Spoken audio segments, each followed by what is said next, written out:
एक बहुत पुरानी कहावत है, बुरा जो देखन मैं चला, बुरा न मिलिया कोई, मन जो देखा आपना, मुझसा बुरा न कहे। अब ये जो कहावत है इस समय कई लोगों पर प्रासंगिक साबित होती है, लेकिन बजरंग पुनिया के लिए कुछ चीजें जो हैं बद से बदतर होती जा रही हैं। दरअसल बजरंग पुनिया के साथ जो इस समय चीजें चल रही हैं, उनको देखने के बाद में आपको ये लगेगा कि यार वाकई में इंसान को अपना ट्रैक को छोड़ना नहीं चाहिए, क्योंकि अगर आप अपने ट्रैक को छोड़ते हो तो फिर दिक्कतें आपके लिए और भी ज्यादा बढ़ सकती हैं। अब बजरंग पुनिया के साथ ऐसा क्या हो गया है, आप लोग भी इसी सोच विचार में अंदर चले गए होंगे, तो आपको बताता हूँ।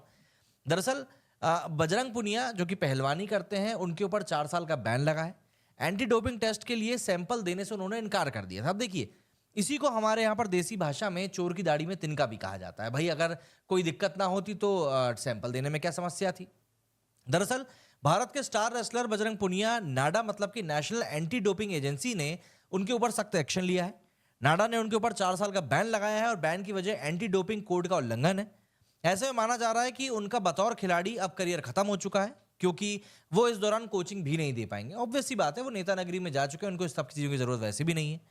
एनएडीए ने 26 नवंबर को बजरंग पुनिया को नेशनल टीम के लिए सिलेक्शन ट्रायल के दौरान 10 मार्च को डोप परीक्षण के लिए अपना नमूना देने से इनकार करने के लिए 4 साल के लिए बैन कर दिया है। इससे पहले नाडा ने टोक्यो ओलंपिक के ब्रॉन्ज मेडल विजेता पहलवान को इस अपराध के लिए सबसे पहले 23 अप्रैल को बैन किया था, जिसके बाद कुश्ती की वर्ल्ड लेवल की संस्था यूडब्ल्यूडब्ल्यू ने भी उनको बैन कर दिया था।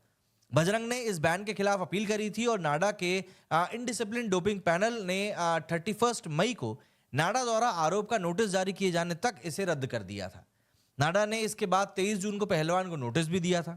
ध्यान रहे कि बजरंग पुनिया साथी पहलवान विनेश फोगाट के साथ कांग्रेस में शामिल हो चुके हैं, जहां उनको अखिल भारतीय किसान कांग्रेस का प्रभार दिया गया था।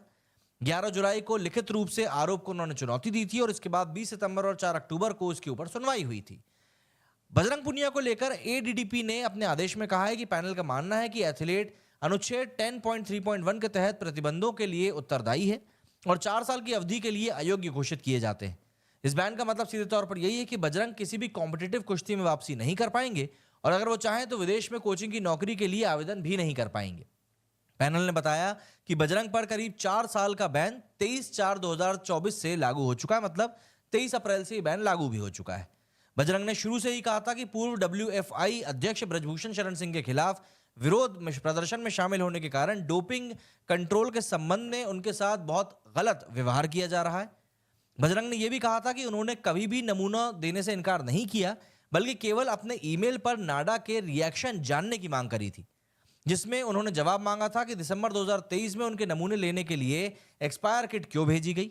बाद में नाडा ने इसके पीछे कारण भी बताया था। कार्रवाई के बारे में बताते हुए उन्होंने कहा कि चैपरॉन डीसीओ ने उनसे विधिवत संपर्क किया था और बताया था कि डोप एनालिसिस के लिए उन्हें यूरिन का नमूना देना बहुत ज्यादा जरूरी है। बजरंग ने अपने लिखित सबमिशन में कहा कि पिछले 2 मामलों में नाडा के आचरण ने एथलीट के मन में एक अविश्वास पैदा कर दिया है, खासकर जब नाडा में दोनों ही मामलों में डोपिंग नियंत्रण प्रक्रिया को लेकर जवाब नहीं दिया। बजरंग ने यह भी कहा कि यह सीधे तौर पर इनकार नहीं था। एथलीट हमेशा अपना नमूना सैंपल देने के लिए तैयार था, बशर्ते कि उससे पहले एक्सपायर किट के उपयोग के संबंध में नाडा से प्रतिक्रिया मिले। वहीं दूसरी तरफ नाडा ने कहा है कि डोप परीक्षण के लिए यूरिन के नमूना देने से एथलीट द्वारा किया गया साफ इनकार जानबूझकर किया गया था। कुल मिलाकर एथलीट ने एंटी डोपिंग रूल 2021 के अनुच्छेद 20.1 और 20.2 के मुताबिक अपने कर्तव्यों और जिम्मेदारियों के प्रति पूरी तरह से उपेक्षा दिखाई थी। वहीं बात करें पहलवान बजरंग पुनिया के बारे में, तो बजरंग पुनिया ने घुटने की चोट से जूझने के बावजूद टोक्यो में अपने पहले ओलंपिक में ब्रॉन्ज मेडल जीतकर देश का नाम रोशन किया था। हरियाणा के झज्जर में साधारण से परिवार में जन्मे बजरंग के पिता बलवान सिंह खुद एक पहलवान थे। जब यंगस्टर थे तब बजरंग अक्सर पहलवानों की कुश्ती देखने के लिए वो स्कूल से भाग जाया करते थे। बजरंग पुनिया ने एक इंटरव्यू में बताया था कि मुझे नहीं पता चला कि कुश्ती कब उनके जीवन का हिस्सा बन गई।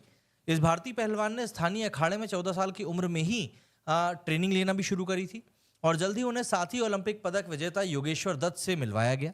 योगेश्वर दत्त की देखरेख में बजरंग ने कुश्ती से जुड़ी बारीकियां सीखी, जो कि आगे चलकर उनके लिए काफी मददगार साबित हुई। बजरंग पुनिया पहली बार 2013 में एशियाई कुश्ती चैंपियनशिप और वर्ल्ड चैंपियनशिप में मेन के फ्री स्टाइल 60 किलोग्राम भार वर्ग में ब्रॉन्ज मेडल जीतकर सुर्खियों में आए थे।